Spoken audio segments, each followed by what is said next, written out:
When David Bowie released Black Star back in January 2016, it was just 2 days before his birthday and, well, his death.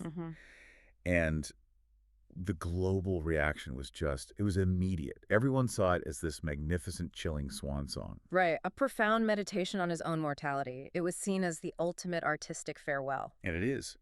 But the source material we've gathered for today's deep dive, it presents a far, far darker interpretation. It really does. I mean, our mission today is to unpack this extraordinary claim that Black Star is actually an encrypted warning of the coming apocalypse. Wow. Yeah, filled allegedly with Luciferian occult elements, anti-gospel symbology, and get this, actual predictions about a celestial threat. Nibiru, or Planet X. So we're not just looking at lyrics, we're decoding visuals, numerology. Everything the source believes is hidden right there in plain sight. Exactly. They argue that Bowie was leaving behind a kind of coded map. It's a highly charged reading, so we need to approach it really methodically. Okay, so where do we start? What's the foundation for a theory like this? Well, the source establishes it with Bowie's, his long-standing connection to occult influences. Right. The material really stresses his admiration for figures like Aleister Crowley. The source often just calls the beast. That's the one. And this admiration is key to their framework. It aligns with this belief that Lucifer is not just a concept, but the head muse in the music industry. The entity that possesses musicians to communicate messages. That's the idea. That the music itself becomes a conduit. And to follow Bowie's journey into what the source calls the dark side, we have to go back to one of his most famous alter egos. Major Tom. Major Tom. The astronaut from Space Oddity. Lost in Space. Precisely. The material sees Major Tom as Bowie's alter ego who chose to drift into that darkness, not just socially or sexually, but occultically. I see. So Major Tom's fate is tied to a spiritual choice. Yes. And that brings us to the album's title, Black Star. This is where the theory gets very, very literal. It's not just a metaphor for death. Not according to this source, no. They believe Black Star is a specific celestial object. They argue it refers to Nemesis, the theorized second sun in our solar system. Which is often connected to Nibiru or Planet X. The planet that's supposed to have this, this wild orbit that will bring it catastrophically close to Earth. And the source connects this to the tribulation period from biblical prophecy. Consistently. That the black sun in the video is a literal warning of this coming cataclysm. And they find clues in the audio itself, right? There was something about playing the song backward. Yes, this is a pretty controversial claim. They say if you play the song Black Star backward at exactly the 1 minute, 23 second mark, you can hear a phrase. You can supposedly hear, quite clearly, Nibiru next to Earth. Wow. Now, does the source offer any kind of, audio analysis for that? Or is it just listen and you'll hear it? It's more of the latter. It's based on suggestive pattern recognition. They frame it as being so clear that it has to be intentional and embedded warning designed to bypass your conscious mind.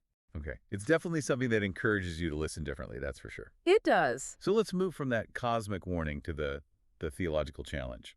The source calls the lyrics a bold mockery of Jesus's work of redemption on the cross. Yes, this is where that anti-gospel interpretation really starts to take shape. They point right to these lines. Something happened on the day he died. Spirit rose a meter, then stepped aside.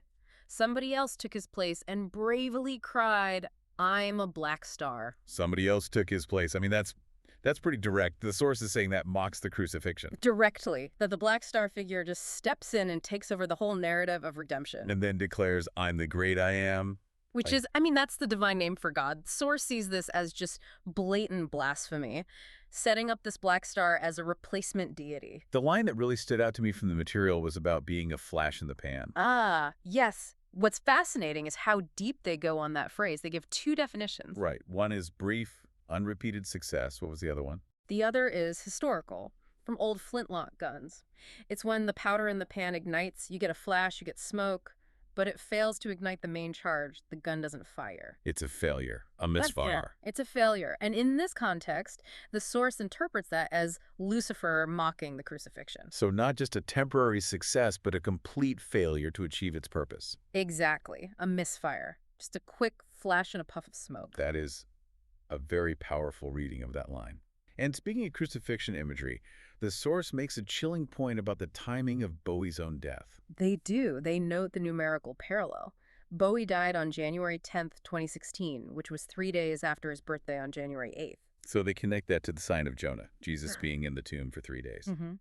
They frame Bowie's death as a kind of final dark parody of the resurrection. Okay, so with all this, Yeah. this intentionality, how does the source separate it from just an artist genuinely grappling with his own mortality? Well, they really don't leave any room for ambiguity. For them, the sheer consistency of the symbols across the lyrics, the visuals, it all proves it was intentional. So even his personal suffering was being used to send this larger message. That's the argument, that it was all being directed by these external handlers. Right. Okay, so with that in mind, let's turn to the video, because the visuals are undeniably dark. They really are. You see Bowie as this resurrected Lazarus figure, and he's holding a book. The anti-Bible. The source calls it the Saturnalia Bible. Yes, with a large pentagram or black star on the cover. It's symbolic of a pseudo-gospel, a doctrine that replaces Christ with Lucifer, the light bearer. And the mockery, the cross, gets even more literal, doesn't it? With the scarecrows. Oh, absolutely. The 3 scarecrows on crosses in a wheat field. The source claims one is dressed as an Orthodox Jew.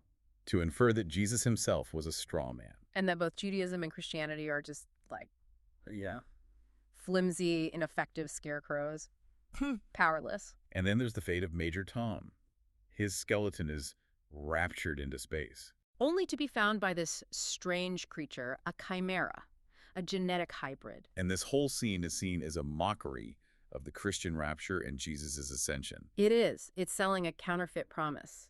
Apotheosis. The idea that man can become God on his own terms. Exactly. The source links it all the way back to Genesis 6, the days of Noah, the idea of corrupting the human race through hybridization. So the chimera finding the skeleton it's like the fulfillment of that corruption, a false genetic salvation. That's the reading. This brings us to probably the most powerful visual in the whole thing, the structure, the Villa of Ormen. This is a huge pivot point.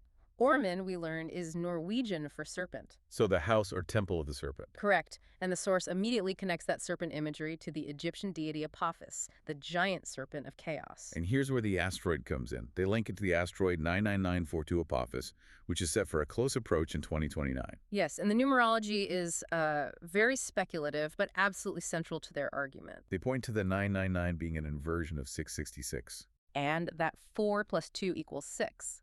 They see it as a coded signature on the asteroid itself, identifying it as the beast. So the Temple of Ormen is the earthly house for this cosmic serpent. What's the ultimate real-world connection they make? The ultimate connection is chilling. They parallel the Temple of Ormen to the coming Third Temple in Jerusalem. The temple where the Antichrist is prophesied to sit in the Holy of Holies, declaring himself God. The abomination of desolation, yes. He would be playing the role of Osiris, the god of resurrection. And this occult framework, it extends even to Bowie's death itself, doesn't it? The idea of it being a ritual. It does. Since he only learned his cancer was terminal a couple of months before he died, they argued the video was an intentional ritual, an incantation to prepare for his own death, following something like the Egyptian Book of the Dead. And the details of that ritual are in the final scene. The very end, you see 13 women circling Major Tom's skull. The source connects this directly to the 13 crystal skulls ritual, which they claim is a magic ritual to invoke Luciferian energies onto the world. Sort of birthing the beast into our age, yes. And the final image it's the beast itself. A grotesque, horned beast opens a portal, appears in that wheat field, and just devours the 3 crucified scarecrows. Which symbolizes the severe persecution of Jews and Christians during the tribulation, the time of Jacob's trouble. The video in this reading is prematurely announcing Lucifer's victory. Wow. We have definitely traveled a long, long way from this being a simple, heartfelt goodbye. We have. Whether you see this as Bowie's profound meditation on his own death, or as this incredibly coded apocalyptic map, it is undeniably one of the most debated pieces of modern music. Absolutely. The source material frames his swan song as a euphemism for spiritual warfare. A war that, in their view, the dark forces believe they have already won. And the black star, Nibiru, is the catalyst, the global shift that allows it to happen. It turns pop culture into a spiritual battlefield. It really makes you think about the power of music. The source stresses that music is a spiritual conduit to the soul, designed to influence you with its melodic and hypnotic charm. So knowing the full range of these dark interpretations, how does that affect the way you listen to, powerful, melancholic art. When you hear that music, do you just accept the emotion at face value anymore, or do you start searching for a hidden story underneath it all? That's definitely something to mull over.